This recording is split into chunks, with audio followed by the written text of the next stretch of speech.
Hare Krishna. Welcome everyone for our Tuesday evening Bhagavad Gita discussion. Om Namo Bhagavate Vasudevaya. Om Namo Bhagavate Vasudevaya. Om Namo Bhagavate Vasudevaya. Om Ajnanatimidandhasya Jnananjanashalakaya Chakshurunmilitam Yena Tasmai Shri Gurave Namaha. Namo Vishnupadaya Krishna Prishthaya Bhutale Srimate Bhaktivedanta Swaminiti Namine Namaste Saraswati Devi Gauravani Pracharine Nirvishesha Shunyavadi Paschatya Deshatarine Jai Shri Krishna Chaitanya Prabhu Nityananda Shri Advaita Gadadhar Shivasadi Gaura Bhakta Vrinda Hare Krishna Krishna Krishna Hare Hare Hare Ram Ram Ram Hare Hare. Hey, Hare Krishna. So last time we were discussing Bhagavad Gita chapter 11, Vishwarup Darshan Yoga. Okay, the universal form of the Absolute, of the Supreme.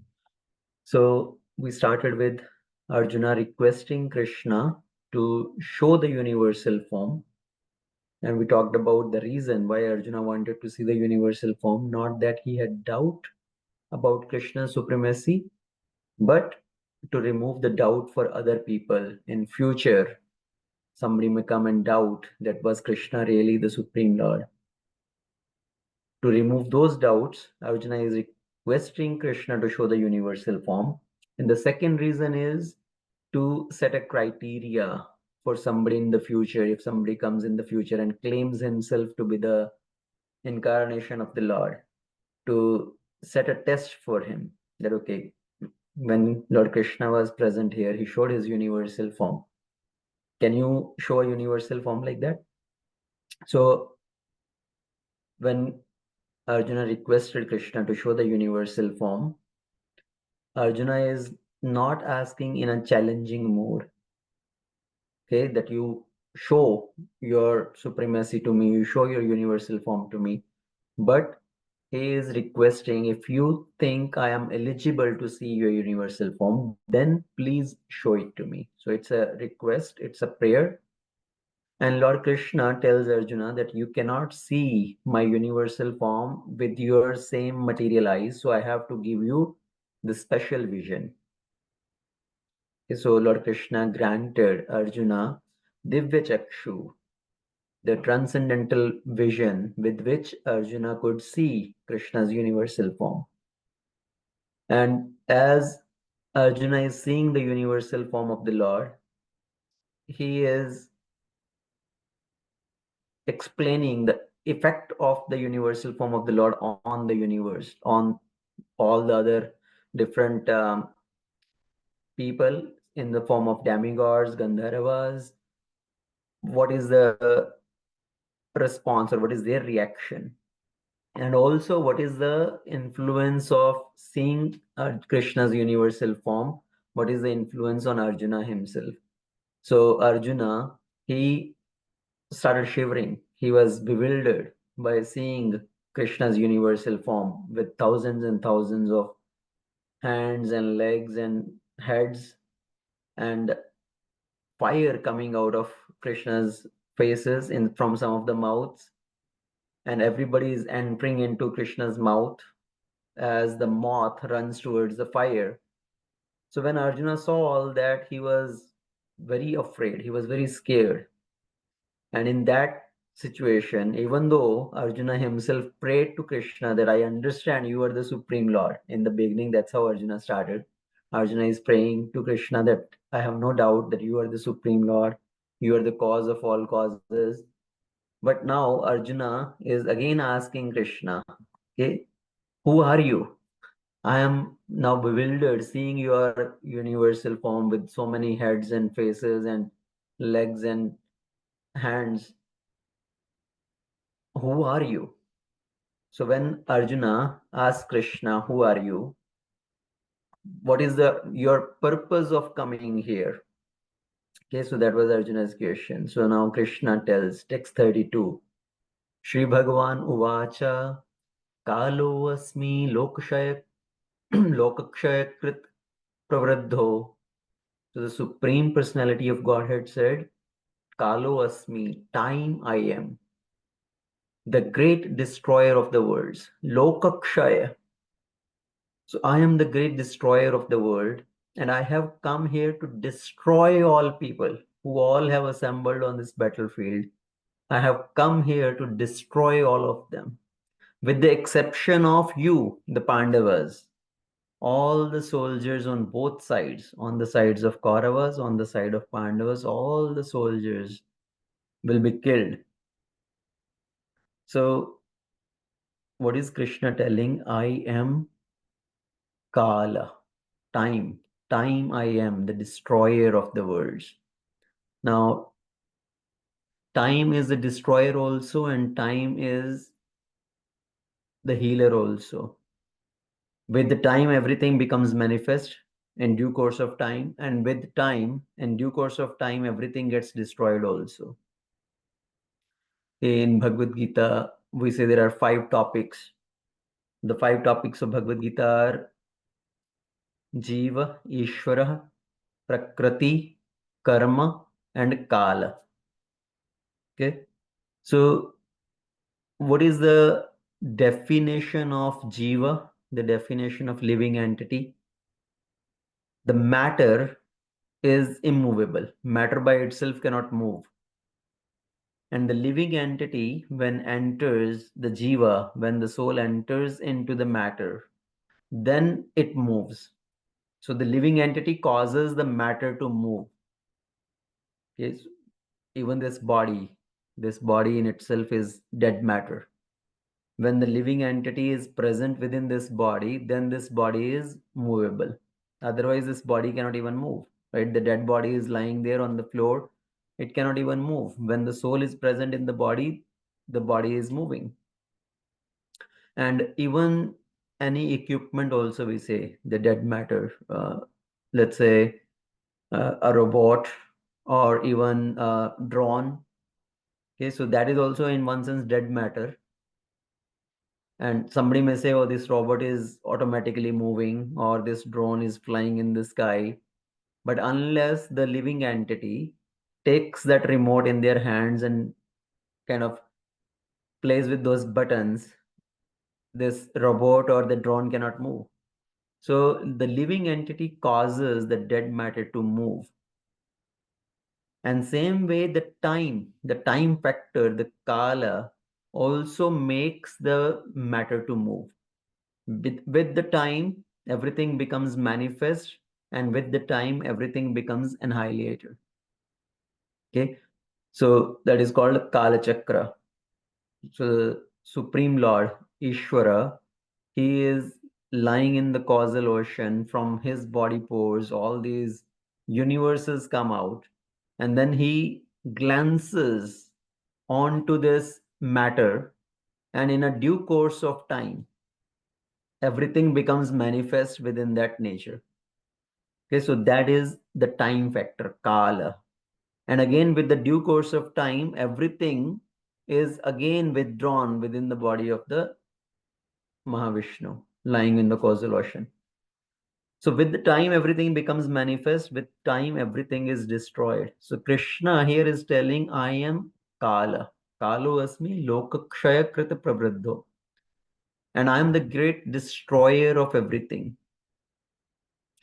And further, Krishna says, Tasmat tvam uttishta yasho labhasva jitva shatrun bhuktashva rajyam samriddham. So you get up, prepare to fight and win the glory. Conquer your enemies and enjoy a flourishing kingdom. Why? Maya evite nihatah purvam eva. They are all already killed by my arrangement. They are already put to death by my arrangement. Nimitta matra bhav savay sachi. So, O savay sachi, you can just be an instrument in the fight. So Krishna says, I have already killed all these warriors on the other side. Now you just become an instrument and you claim the victory, you take the credit. So the Lord is so merciful, he wants to give the credit to his devotee. He gives the credit to his devotee that you take the credit of winning over all these opponents. And what we all need to do is just be an instrument in hands of Krishna. Ultimately, everything is done by Krishna, and we just need to go with the plans of the Lord. So our duty, what are we supposed to do is, generally we make a lot of plans. We want to do things our own way. We think, I wish this way, I want this way, and we make so many our plans. But the real purpose should be that we want to align our desire with the desire of God. We want to align our desire with desire of Krishna. So we should pray to Krishna that please give me understanding by which I can understand your plan, or I can actually, whatever is happening in life, I can accept it as your plan and go along with your plan without in a mood of retaliation. So we need to become as an instrument that something, when it comes unplanned or things go against what we have planned, we should accept it as Krishna's plan, that ultimately Krishna's plan wins, and we just need to accept Krishna's plan and go along with Krishna's plan. So in this case, Arjuna, he did not want to fight, right? And Krishna wanted Arjuna to fight in this war. Arjuna was giving all sort of reasoning why I don't want to fight. And Krishna is now telling Arjuna that anyways all these warriors are going to be killed, because Arjuna's biggest concern was, I have to kill my grandfather Bhishma, I have to kill my teacher Drona if I participate in this war. That's why I don't want to fight this war. So Krishna is telling, if you do not fight, doesn't mean they are not going to die. You should understand that they all have already been killed by me. So your fighting in this war or not fighting in this war does not make any difference, does not cause them to live longer. So better you fight and you take the credit of winning this war. Now, what it applies to us,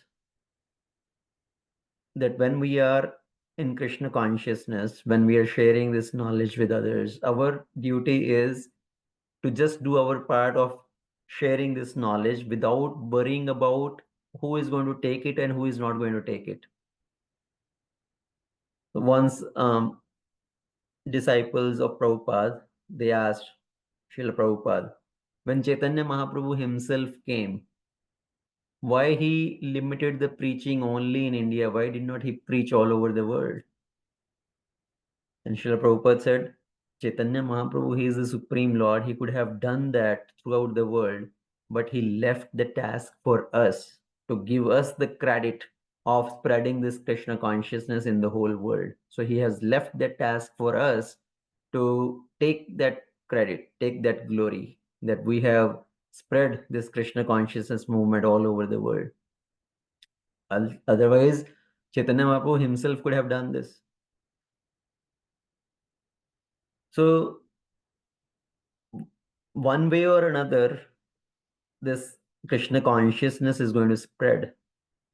It's up to us if we want to participate in it or not.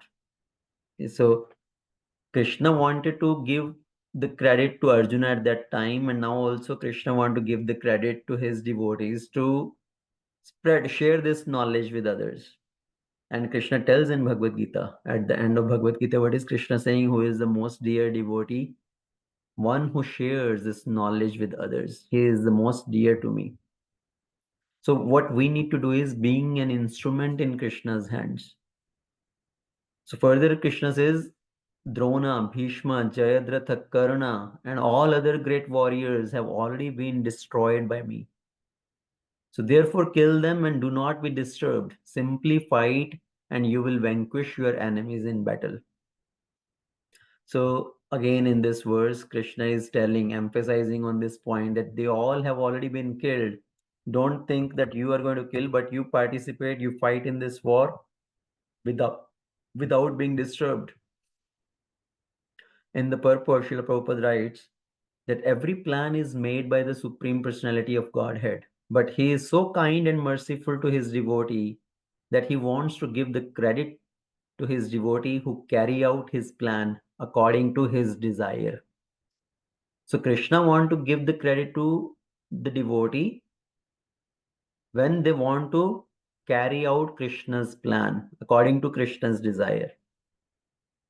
So life should therefore move in such a way that everyone act in Krishna consciousness and understand the Supreme Personality of Godhead through the medium of a spiritual master. The plans of the Supreme Personality of Godhead are understood by His mercy, so by Krishna's mercy. So the plan of the Supreme Personality of Godhead are understood by His mercy, and the plans of the devotee are as good as His plans.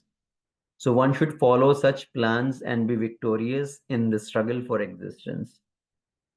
So Prabhupada is writing that the pure devotee of the Lord, his plans are also as good as Krishna's plan, and one should be willing to follow the instructions or follow the plans to carry out the order of the Supreme Lord or the pure devotee of the Supreme Lord.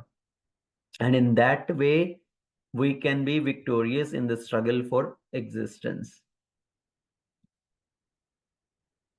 Now, text 35, Sanjay is describing to Dhritarashtra that after hearing these words from the Supreme Personality of Godhead, the trembling Arjuna offered obeisances with folded hands again and again.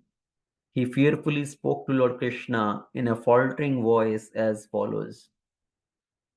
So after Krishna showed this universal form and explained to Arjuna that what is my purpose of coming here, I am the time factor which has come to destroy everything. Now Arjuna offers prayers to Krishna, and Arjuna's prayer are in four categories here. He starts with glorification. So he starts glorifying Krishna, that you are the Supreme Personality of Lordhead, you are the ultimate cause of all causes. So in that way he glorifies. Then Arjuna pays obeisances to Krishna again and again, falling in front of Krishna in all directions. He's paying obeisances, kind of doing pradakshina of Krishna and paying obeisances on all sides. And then further, Arjuna is apologizing to Krishna. Why? We'll read that. What is the reason Arjuna is apologizing? And then the next one is Arjuna's further request that after seeing your universal form, I am completely bewildered. Afraid. Please, now I want to see your four-handed Narayana form. So that Arjuna's request finally. So what we want to request from the Lord, that comes at the end. Before that, we should learn how to pray to Krishna. Prayer simply doesn't mean just asking for what we want. Prayer means glorifying the Supreme Lord, being grateful to the Supreme Lord for what He has given to us, paying our obeisances. And then, if we want to ask also something, if we want to request something, any particular desires, any benedictions, then we come to that point. So, that is the art of prayer. And all the scriptures, all the prayers by all exalted devotees, if we study Kunti Maharani's prayers, Bhishma Pitama's prayer, Prahlad Maharaj's prayer, Dhruva Maharaj's prayer. So any devotees which we see praying to Krishna, praying to the Supreme Lord, it has these different elements of prayer. Glorifying the Supreme Lord, paying obeisances, being grateful to the Lord, what He has already given to us, and then expressing our desire, expressing our request from the Supreme Lord. So Arjuna starts with glorifying the Supreme Lord. What is Arjuna saying? O master of the senses. बरोबर बसला. अब दुसरा काय तुझा आता अजून काय? Hare Krishna. Okay. So Arjuna is praying to the Supreme Lord, O master of the senses. The world becomes joyful upon hearing your name, and thus everyone becomes attached to you.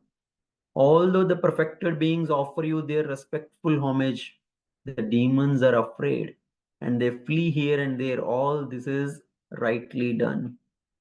So the devotees of the Lord, hearing the name of the Lord, hearing his descriptions, hearing his katha, they all becomes very happy. They becomes pleased. They offer their respects to the Lord. And the demons who are envious of the Lord, when the Lord is being glorified, the demons become afraid. Oh, great one, greater than even Brahma, you are the original creator. So Arjuna is accepting that Brahma is not the independent creator. You are the original creator, and you are even greater than Brahma. You are greater than all the other Devi Devatas. And why then should they not offer their respectful obeisances unto you?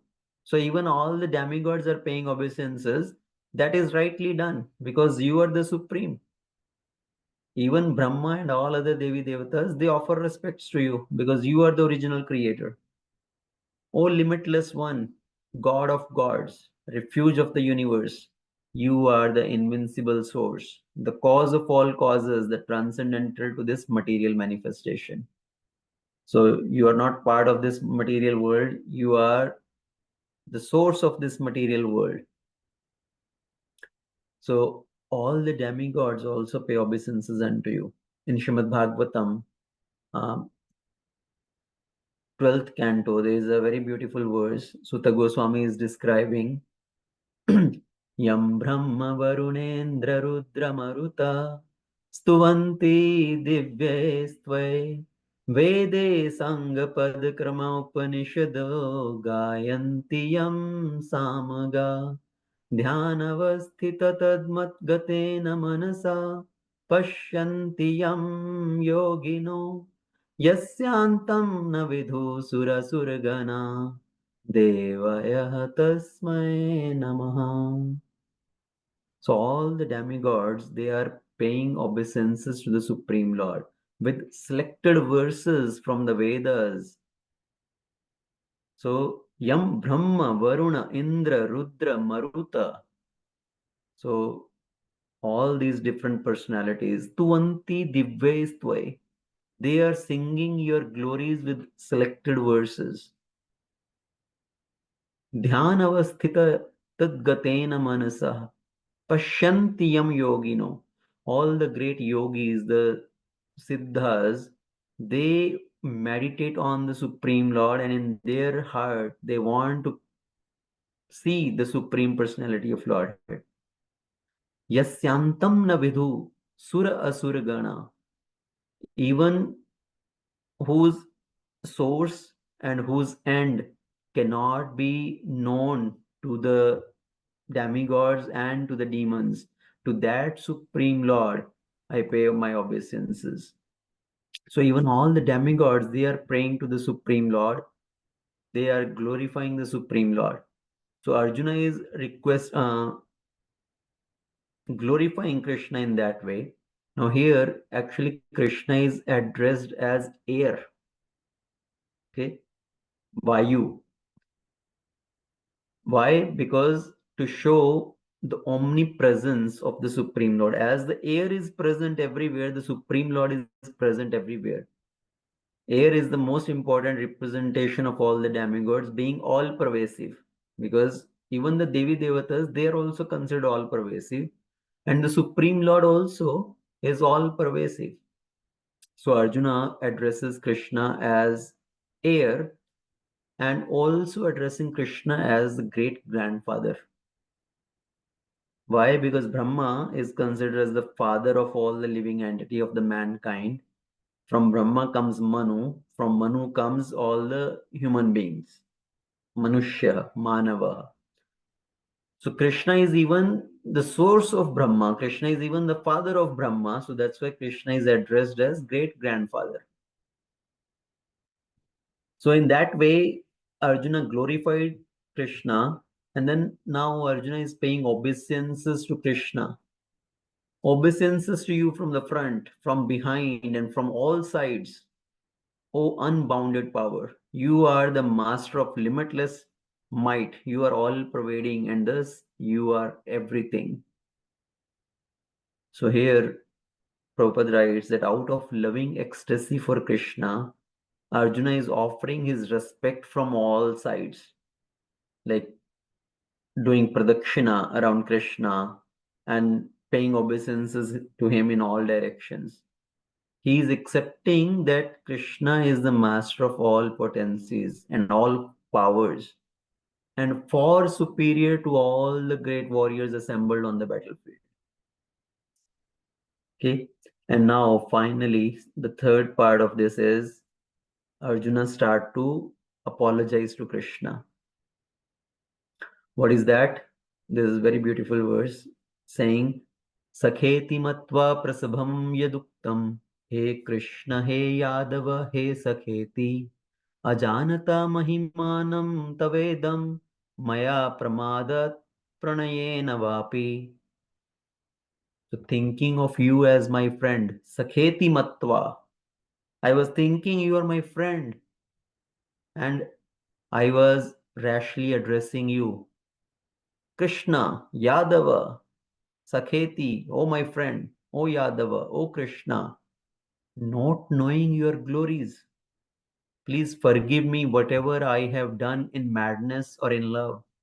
I have dishonored you many times, jesting as we relaxed, laying on the same bed or sitting at the same place or while eating together, sometime alone and sometime in front of many other people also.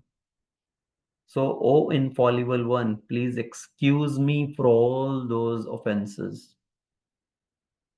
So, because Arjuna is in a friendly relationship with Krishna, and many occasions they are sitting together just joking or having meal together or taking a walk together, and Arjuna will just address Krishna with name. Hey Krishna, Yadava, hey Sakheti. So Arjuna is now thinking that Krishna is not an ordinary person. I was thinking him like my equal. I was thinking him to be somebody equal to me with equal status. So Arjuna was thinking himself was an equal status with God. And in that way, he addressed him with some affectionate vocatives. And Arjuna is thinking, I have made that offense to Krishna. That calling somebody who is a very respectable person, if you call that person by name, it's just like as an offense. Like in our schools, college, we do not call the teacher by name. Right? We address them, sir, madam. We don't address teacher by name. Hey Ramkumar, hey Shastri. We don't address like that. So the respectable people are addressed with some respect. Okay, Shri, or we put Shri in front, or Shriman. Okay, even our parents, if we do not call the parents, the father or mother with name. Okay, even if somebody asks you that what is the name of your father, what is the name of your mother, we add a prefix as a symptom of respect. Okay, so my father's name is Shri Mahesh Kumar. My mother's name is Srimati Urmila Rani, like that. So we'll add a prefix as a sign of respect. And even, the woman, Matajis, right? The culture, the Vedic culture is they do not address the husband by name. Okay, that is generally the culture, our Vedic culture at least. Now here, Western culture is calling the husband by name for sure. Even in India now, that's a common trend, right? Everybody just calls in public also. They will call the husband by name. Earlier, calling the husband by name or just taking the name of the husband was considered something very sinful or offensive. Uh, Now also, many women they will address their husband as AG, OG, Suni AG. So because it's not considered as um, respectful to address somebody in a respectful position with their name. Now, Arjuna is thinking, I have been calling Krishna by his names directly without any signs of respect, thinking myself to be equal status with him. And I have created big offense. I have done big offense. So he is asking for forgiveness. Please forgive me. I have been addressing you like that casually while sitting with you, talking with you. Please forgive me for that. So Arjuna is asking for forgiveness. Further, Arjuna says, Pitasi lokasya characharasya tvamasya pujasya gurur gariyan na tat tvat asti abhyadhika kuto anyo lokatraye api apratima prabhavah. So you are the father of this complete cosmic manifestation of the moving and the non-moving. Pitasi lokasya chara achar asya. So all the moving, non-moving, the complete cosmic manifestation, you are the father and you are the worshipable chief. Tvamasya pujascha. You are the only one to be worshipped. Gurur Gariyan. And you are the supreme spiritual master. There is nobody who is equal to you. What is the question of somebody being greater than you? Okay? So in all these three words, you are the Lord of immeasurable power. Apratima prabhava. So there is nobody equal to you. What is the question of being somebody greater than you? You are the spiritual master of everybody, Jagat Guru, Gurur Gariyan. You are the spiritual master of everybody, and you are the most worshipable personality. So Arjuna is saying, now I understand your position, and I have created big offense by considering you as an ordinary person or somebody just equal to me. So please forgive me for that. So Krishna is addressed here also as the spiritual master for everybody, Gurur Gariyan. And we know another famous verse where Krishna is addressed as Krishnam Vande Jagat Guru. That Krishna is the spiritual master for the whole creation, for the whole, all three worlds. So the complete verse is Vasudeva Sutam Devam Kamsa Chanuramardanam Devaki Paramanandam Krishnam Vande Jagat Guru. So Vasudeva Sutah Devam, the son of Vasudev, he is the Supreme Lord. He is the killer of Kamsa and Chanura. He is the source of joy for Devaki. Devaki Paramanandam. He gives joy to Devaki. Krishnam Vande Jagat Guru. I pay obeisances to Krishna, who is Jagat Guru. So yes, Krishna is Jagat Guru. Now, sometimes people claim, why do I need a guru? Krishna is Jagat Guru. Krishna is the supreme spiritual master for everybody. So I accept Krishna as my guru. Krishna will give me guidance from within my heart. Why I need to have a third person come between me and Krishna? Krishna is the Jagat Guru. He is addressed as Jagat Guru in the scriptures. Why do I need a guru? So no doubt, yes, Krishna is the spiritual master. He is the original spiritual master. He is going to guide us from within the heart. But what is the condition? Krishna says that to whom I guide from within the heart. whom do I give intelligence from within the heart? In 10th chapter, in the Chaturshloki Bhagavad Gita, we discuss this verse. Tesham satata yuktanam bhajatam pritipurvakam dadhami buddhi yogam tam yena mam upayanti te.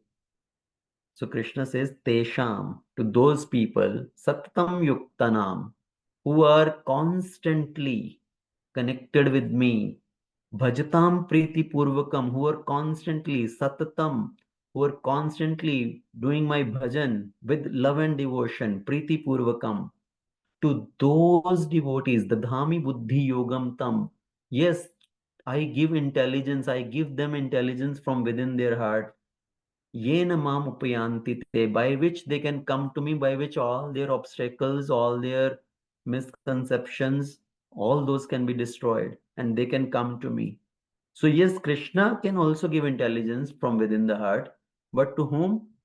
People who are already in a process of rendering devotional service to Krishna with love and devotion all the time.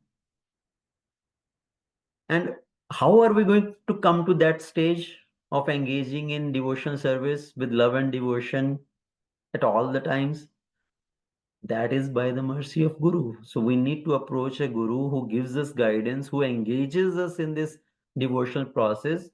And as we are engaging in this devotional process under the guidance of a Guru, when we are getting purified, Krishna also further helps us from within the heart to remove any lingering conditioning, any lingering misconceptions or doubts in our heart. So Krishna makes those arrangements either from inside or by the medium of devotees, by the medium of Shastra.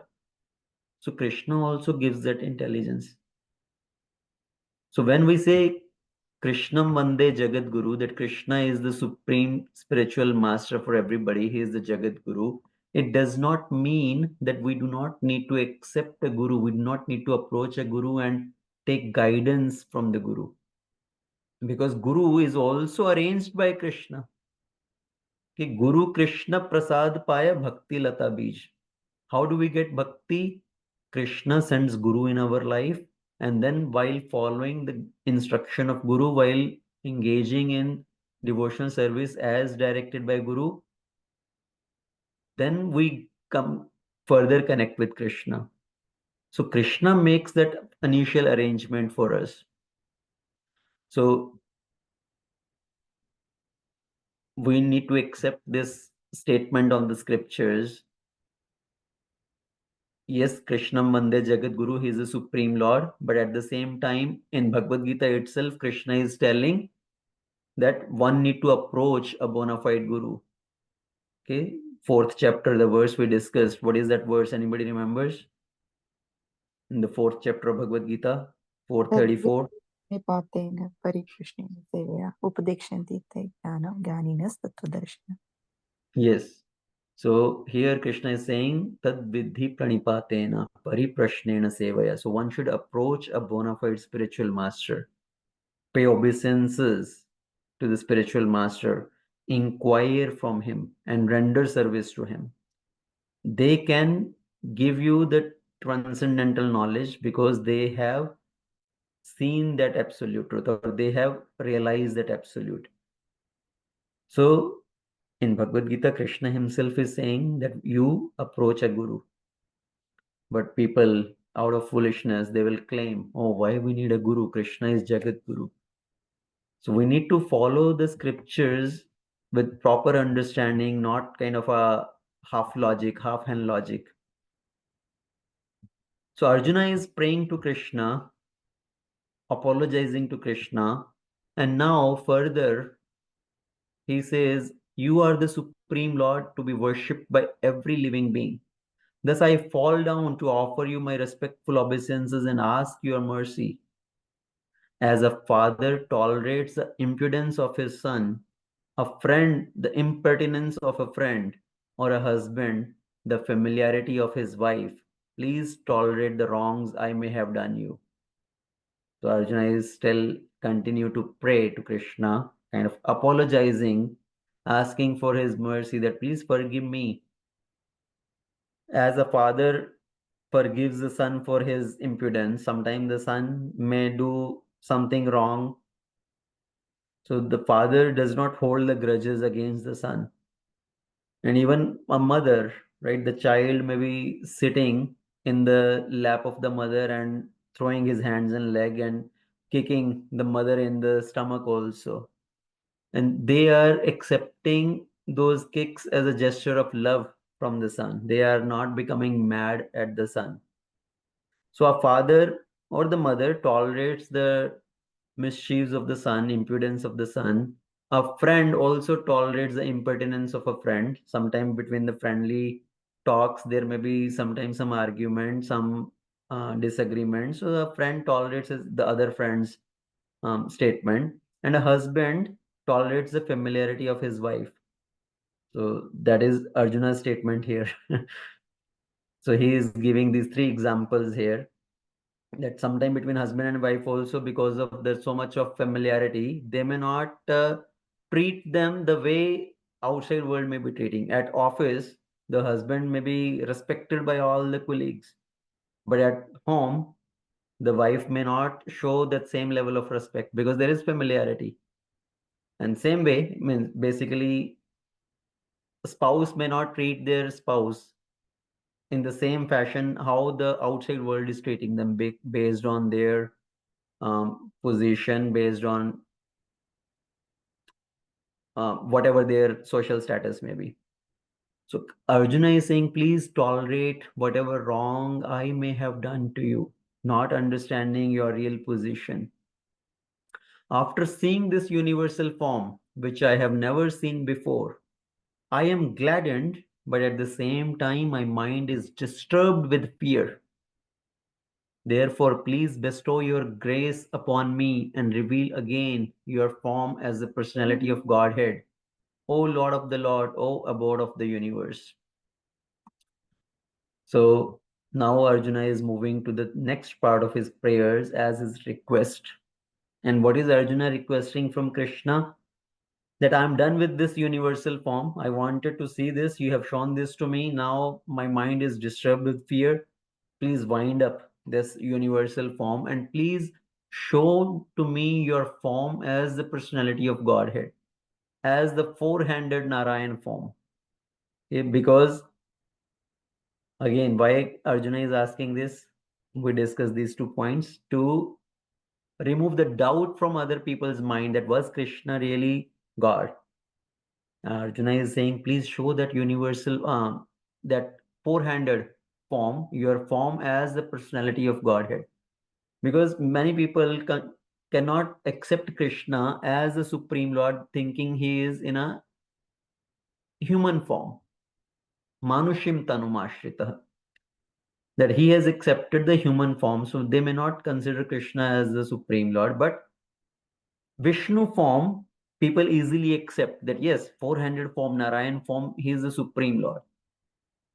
So Arjuna is saying, please show your form as the personality of Godhead.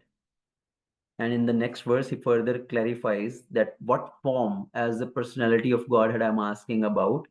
So he says, O universal form, O thousand-armed Lord, I wish to see you in your four-armed form. Okay, with helmeted head, with bearing the crown, and in all your four arms, holding the club, the wheel, conch, and the lotus flower in your hands. I long to see you in that form. So Arjuna is requesting Krishna to please show your four-handed Narayan form, Shankh, Chakkar, Gada, Padam, holding these four objects, which these different forms are eternally present in the spiritual world in all the Vaikuntha planet, with different arrangement of these four items. Okay, sometime in upper left arm, Krishna, one form is holding Shankh, or sometime in the other hand he's holding Shankh. So these four items, they switch the sequence. And in that way, with different combinations of these four items in the four hands, there are different form of the Lord present in the Vaikuntha planet. And all these forms are eternally present there. So Arjuna is requesting Krishna, please show that form. And Lord is telling, Lord Krishna is telling, oh best of the Kuru warriors, no one before you have seen this universal form, for neither by studying the Vedas, nor by performing the sacrifices, nor by charity, nor by pious activities, nor by severe penances can I be seen in this form in the material world. So one should not think, as Arjuna saw the universal form of the Lord, I can also see the universal form. I will study the scriptures, and in that way I will be able to see the universal form. Krishna says, no, it's not possible. Not by studying the Vedas, not by performing the sacrifices that I will perform 1,000-year long yajna, Ashwamedh yajna, or Ratriya yajna, and then I will be able to see the universal form of the Lord. No, not by performing the yajnas. Oh, I will give a lot of charity. I will be very charitable. No, not by charity also. And I will do a lot of pious activities. Sorry, not by pious activities also. Or by performing austerities, severe penances, by standing on 1 feet on the toe itself with raised arms for thousands of years. Krishna says, with all these methods, by studying Vedas, performing yajnas, charity, punya, or by performing tapasya, austerity, I cannot be seen in this form. What is the qualification to see this form? The universal form as well as the Lord's form in the four-handed Vishnu form, or the form of Krishna, which is the most beautiful form. How can that be seen? So Krishna is going to explain that.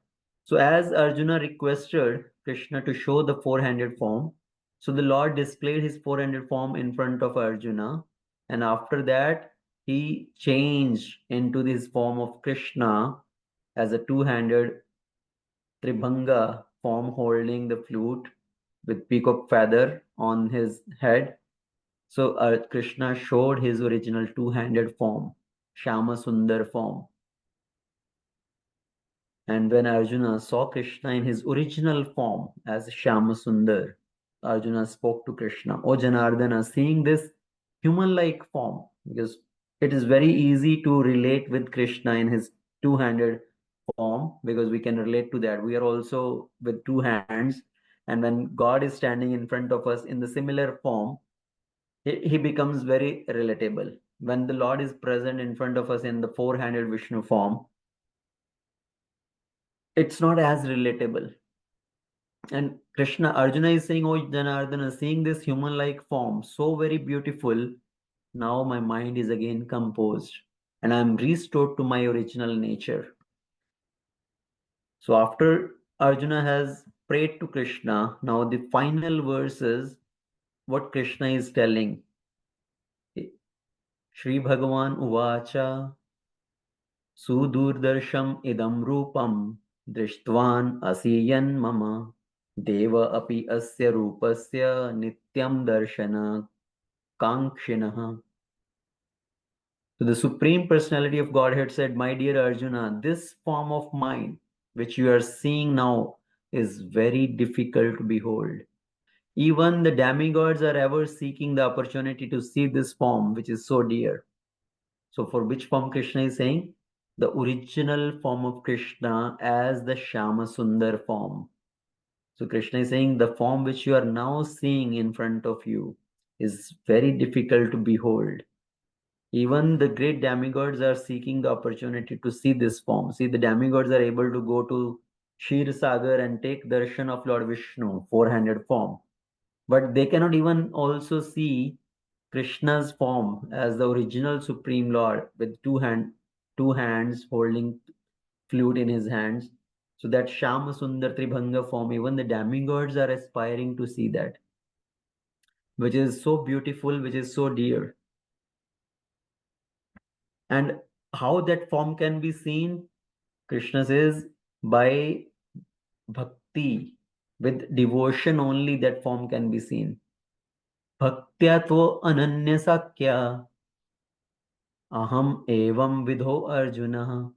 Gyatum drishtum cha tatvena praveshtum cha parantapah.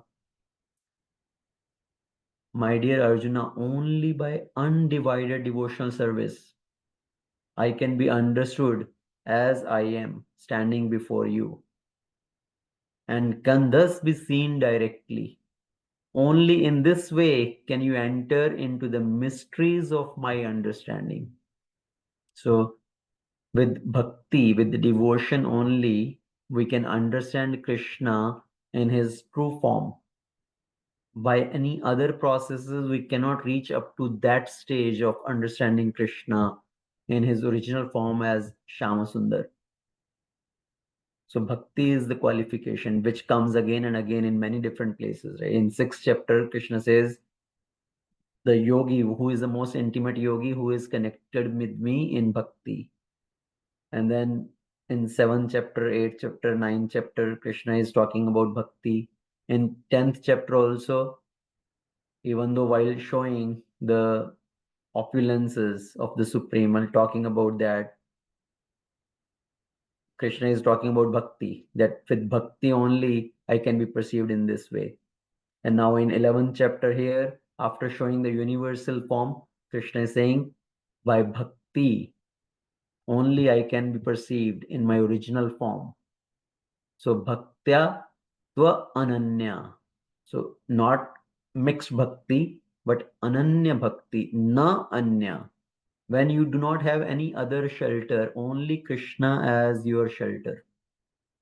Okay. So sometimes people say, Krishna says in Bhagavad Gita that somebody when becomes a devotee, all his sins are destroyed. So anybody who has become a devotee, all their sins are already destroyed. Then why there is suffering? Why they are still suffering? Why devotees also suffer? So what does Krishna really say in Bhagavad Gita? Sarva dharman parityajya mam ekam sharanam vraja.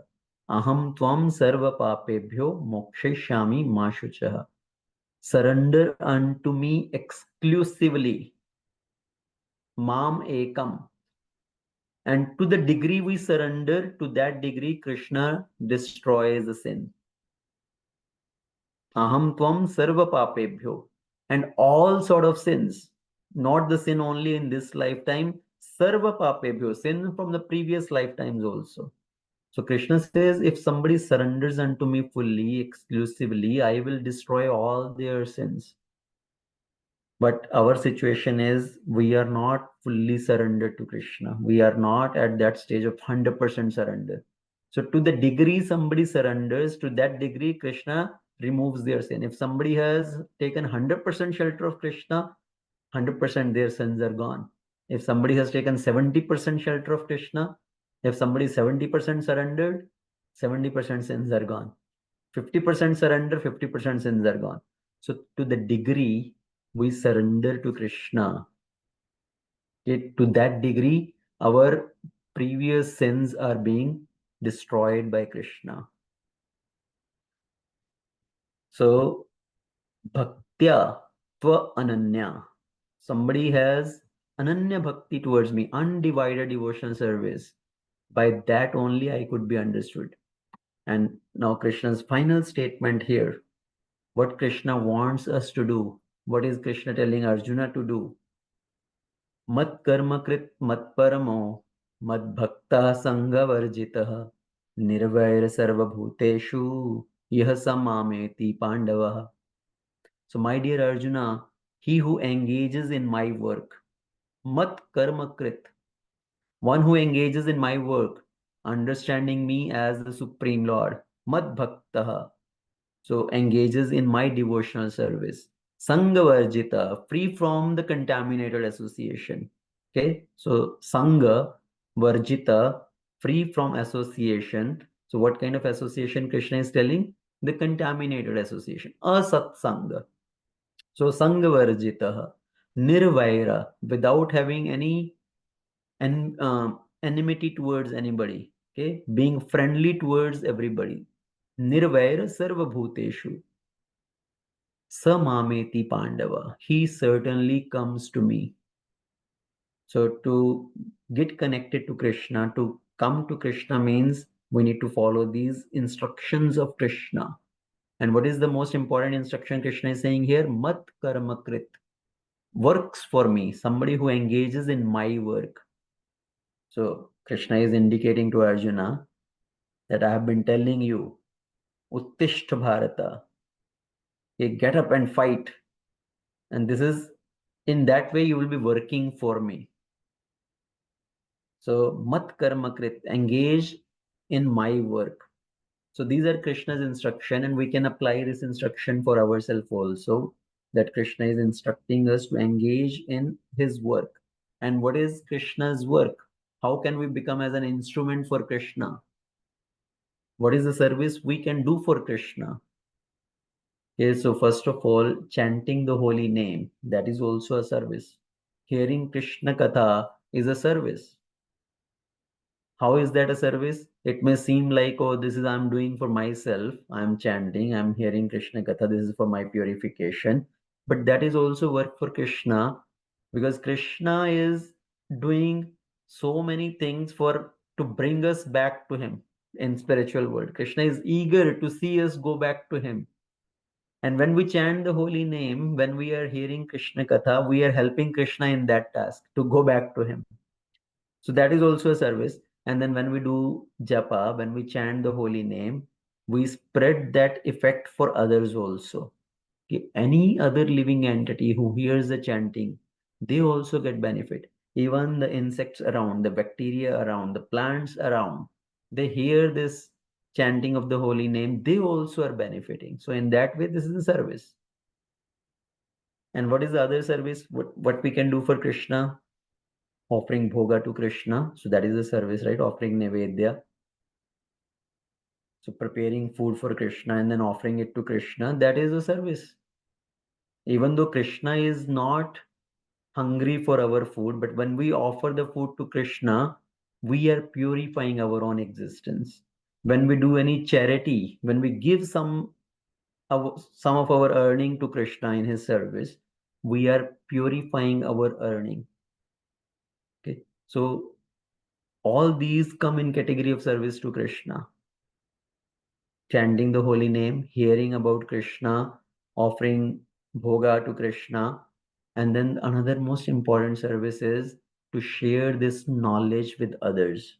When we share this knowledge with others, we help removing somebody else's ignorance also and connect them back to Krishna. That is the most important service which we can do for Krishna. And Krishna, as I earlier also quoted, Krishna himself is telling at the end of Bhagavad Gita that devotee is most dear to me who shares this knowledge with others. Okay, so that is how we can engage in Krishna's work. Mat karma krit. So overall, that is 11th chapter of Bhagavad Gita, Vishwarup Darshana Yoga, okay, the universal form of the Supreme. So we'll stop here and see if anybody has any question or comment. Srimad Bhagavad Gita ki jai, Srila Prabhupada ki jai, Anta Koti Vaishnava Vrinda ki jai. Yeah. Okay, anybody has any question, comment? Hare Krishna, Prabhuji, Dandavat Pranam. Yeah, Prabhuji, I was happy to see Yam Brahma. I have been talking about and hearing from childhood, but it is in a Bhagavad, Srimad Bhagavad. Yes. And how about that Vasudeva, Vasudam Devam? In school also, they make us say that Yam Brahma, Varuna Indra, Rudra, Marta. But I didn't know where it came from, to tell you the truth. And Srimad what about Bhagavatam, chapter 13, text 1. and what about the Vasudeva, Vasudam Deva? Is it coming from Purana or something like that? Kamsa Charuna Vardhanam Devaki Paramanandam Krishna. Devaki Paramanandam Krishna Mandir Jagat Guru. It's not in Srimad Bhagavatam. This verse is I do not know the exact reference of that verse. It comes under as Dhyan Shloka. So Krishna Dhyan Shloka. I can find out the exact reference, exactly where this verse is from. We say it in the Swadhyaya also. And so childhood, you have been talking and listening but don't know where it come from. Okay. Thank Right. you. Okay. Hare Krishna. Hare Krishna Prabhuji. Just to add, I think the Vasudeva Sutam is Krishnastakam. It's a compiled, I don't know who compiled it, but it's a set of 8 verses. Right. Yeah, it's set of 8 verses. Even I quoted another verse in Sunday feast class. Gita Mridduhe Namaha. So that is also part of the same Ashtakam verses.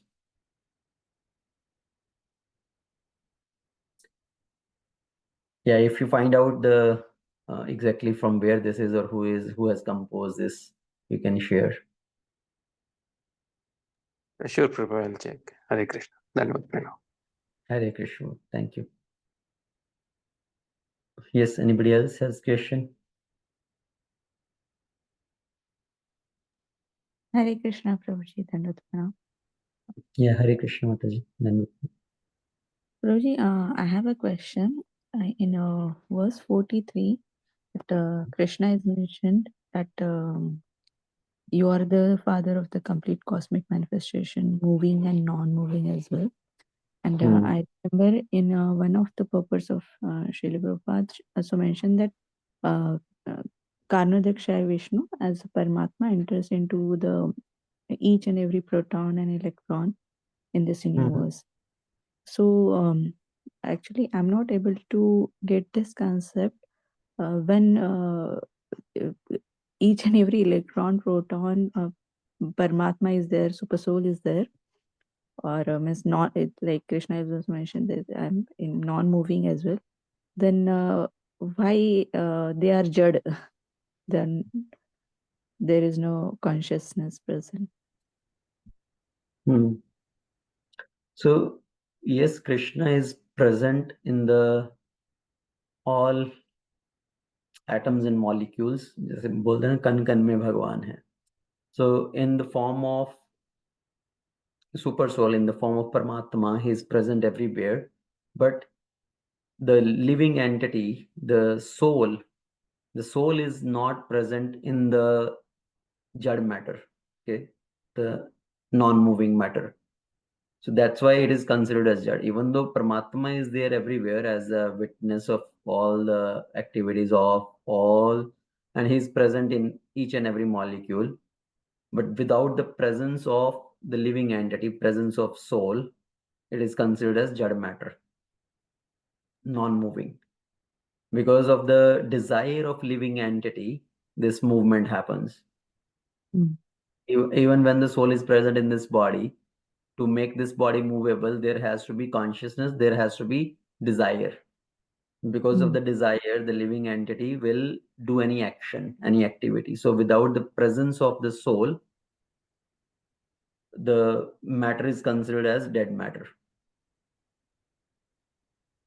Okay, so means super soul is present, but not the soul. That's why they are not conscious. Right. So there is no soul, let's say in a stone or in this table I'm sitting on. So there is no living entity inside this table, right? Even though the super soul is there in each and every molecule. So he is present everywhere to witness the activity of the living entities all around. Okay. Also, Prabhuji, it's mentioned that all everything has some level of consciousness, but it is not evolved. Means stone or whatever the jad padartha, all those have the consciousness, but it's very minute concentration. So that lowest level of consciousness is due to presence of super soul. We can say in that way. See,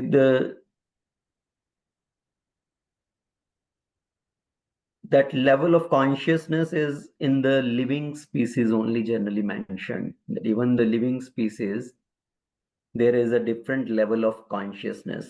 Let's say for the tree, even the tree is also considered as immovable. Okay. So, but tree is living entity. Right? There is a soul present in the tree, but the consciousness is not developed. There is a very low level of consciousness in that.